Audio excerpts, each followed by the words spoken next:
अस्सलाम वालेकुम। मेरा नाम फरजाना है। मेरे 2 बच्चे ने, एक 1.5 साल का एक 3 साल का। तो मैं बहुत मजबूर हाँ। मेरे खाब 8 महीने हो गए मेरे खाब ना फौत होया।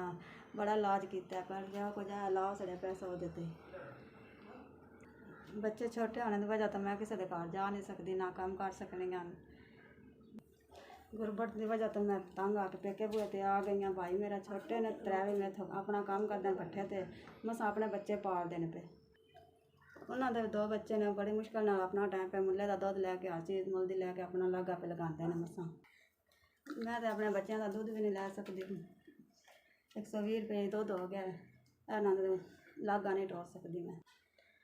हर बंदा जितने कपड़े लेंदा, मैं निक मजबूर हाँ। मैं ना जितना लेना कपड़े लेने ना इन्हें कोई चीज़ लैके दी है। अल्लाह की ज़ात ही है, वक्त पास कर रहे हैं, बड़े मुश्किल हाल ने।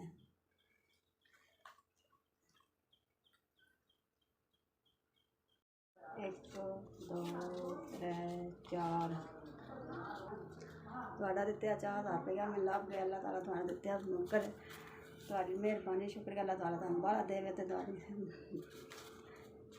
ताला बेहतर करे, थोड़ी ओहदे च बरकत पाए माशाअल्लाह। अल्लाह ताला तुहाडे कारोबार च बरकत पाए। अल्लाह ताला तुहाडे पुत्रां दी जिंदगी करे, तुहानू तंदरुस्ती सेहत देवे। अल्लाह ताला ही तुहानू तंदरुस्ती देवे जे ते बड़ी नेकी जेह्ड़े तुसीं मदद करदे आ गरीब। 4,000 रुपया बच्चों दुध पियावां दी दुआन दुआ देन ते अल्लाह ताला गरीबां दा तुहाडे सुन ले। अल्लाह ताला उन्हें कपड़े जितना लैके देआं दी दुआन अल्लाह बाहला दे, अल्लाह तुहाडी मदद करे। मेरी दुआ है दुआन अल्लाह ताला किसी का मुताज ना करे, तुहाडे अल्लाह ताला बरकत पाए रोज़े से। अल्लाह ताला तुहानू किसी का मुताज ना करे। अल्लाह इंजे गरीबां दी मदद करदे रहो ते दुआवां ही लेंदे रहो। अल्लाह ताला तुहाडी बरकत पाए रोज़े से।